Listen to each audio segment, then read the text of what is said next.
on the subject of curry, there was something I wanted to get off my chest. I was actually going to do a TikTok about this, but then I realized I had so much to say.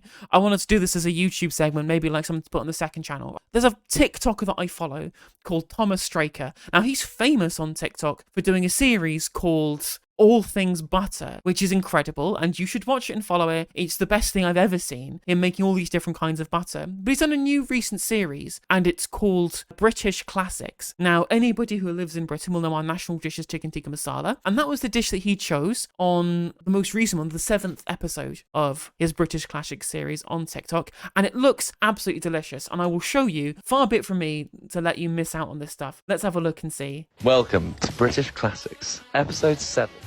Chicken Tikka Masala with rice. Honestly, this guy's food, his cooking videos, perfect. Absolutely perfect. Obviously, this being a series called British Classics, right? It's mostly been a series of things like fish and chips and toad on the hole and roast chicken and chicken leek and bacon pie, etc., etc., etc., right? And so people who follow him are not just from the UK and are not just people who would follow British food and are learning about British food for the first time. And I hate to say it, chat, but the Yankoids are mad with the fact that Chicken Tikka Masala is a British classic. Go down to the comments. Literally people saying British classic with laugh crying emojis. British question mark. Since when has Chicken Tikka Masala come from British? Do I learn history wrongly? Excuse me, British. This is a British classic. It's like the British Museum. And it just shows how fundamentally these people don't understand cultural exchange as a phenomenon, right? So there's so many different facets to why this frustrates me and why this irritates me.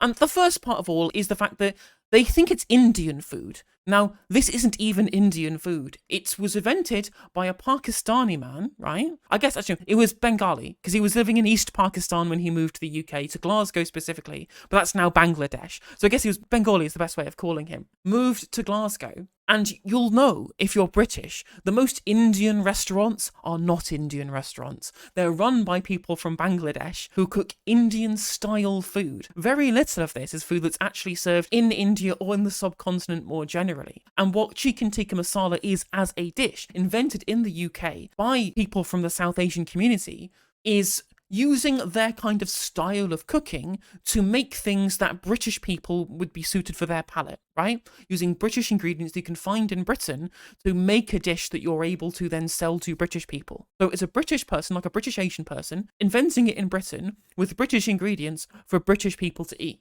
And it's invented by a Bengali immigrant, and it's served like Indian food. And this is classic in the way that it is cultural exchange. So another famous instance of cultural exchange from British food is that fish and chips was invented by a Jewish immigrant to the UK. It was originally called fish cooked in the Jewish style. And that is how it's a British classic. It's a British dish. It's what we all eat here. No one eats chicken tikka masala in India. No one eats fish and chips in Israel, right? It's explicitly a British food. But they think that it's Indian because the only time they've ever seen it is on an Indian restaurant menu in America. They've never been to the UK. They don't know what's going on. And they keep saying, well, this is, okay, you stole this food. No, it's invented by a British immigrant. These British Asians are British people, right? They're residents of Britain. They cook British food for British people. It's British food. This essentialization of certain races or nationalities owning a certain kind of cooking, rather than it being a product of the society that created them, is a uniquely American way of looking at this thing, right? It is uniquely American to say, well, hang on a minute, no.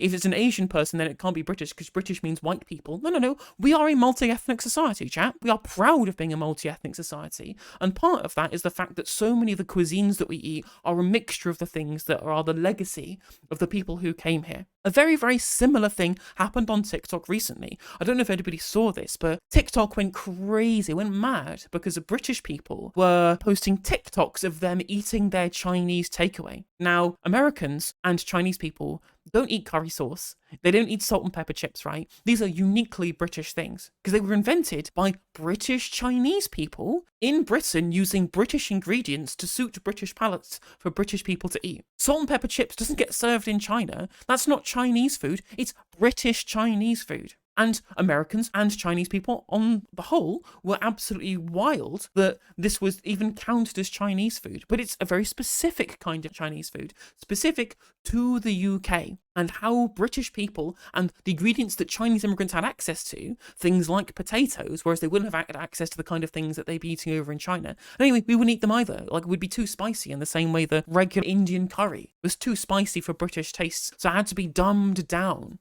to create chicken tikka masala. That's why it's so uniquely British. It's so uniquely British. But it's very frustrating to me that Americans just kind of didn't get any of this. They thought it was Indian when it's not even Indian, right? It's not served by Indians, it's not cooked by Indians, not invented by Indians, and Indians don't eat it in India, right? British people eat it, and across all of the different ethnicities that reside in the UK. And how do you not know that it's the British national dish? How do you not know that it's the British national? It's famously the British national dish, right? Yeah, the word curry not even used in India as well. Yeah, exactly. Tea is deemed British. The biggest export in Sri Lanka is tea, and we got a lot of the Sri Lankan tea exports, and of course places like China and India as well.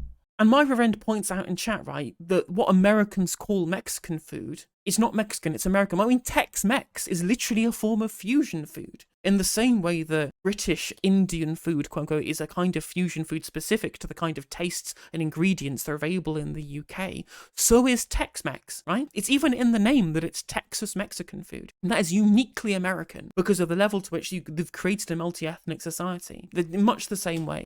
Do Americans think that Tex-Mex is Mexican food? I mean, they call it Mexican food, but it's uniquely American in the way that it was created.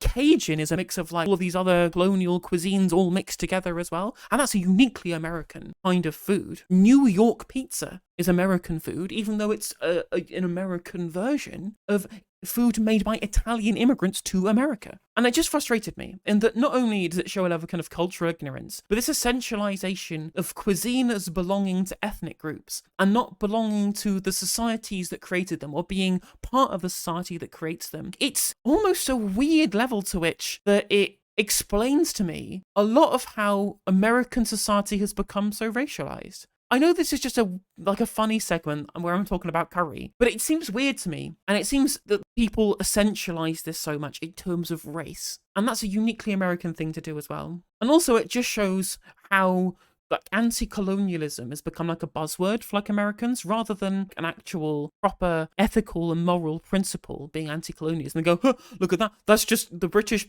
stealing things. And no, sure, we may have got access to the spices through colonialism, but the fact that people chose to immigrate to the UK from subcontinental Asia through the connections that were made through colonialism, bringing their food with them, I think it's obviously reasonable. I think given how much we exploited these countries, they should at least be able to have access to the gains by coming and living in our society with us. That is cultural exchange, not appropriation. The fact that they came here, chose to cook us their food to suit our tastes, to try and bring these cultures together, I think that's a really good thing. I think that's a really nice thing that, given the disparity between the original British community and then the immigrant communities that joined us, to come together over the love of curry, I think that's a uniquely British thing, and I kind of love that. And so hearing ignorant Yankoids disparage that, I don't know, it rubbed me up the wrong way. And so I wanted to do a segment about it.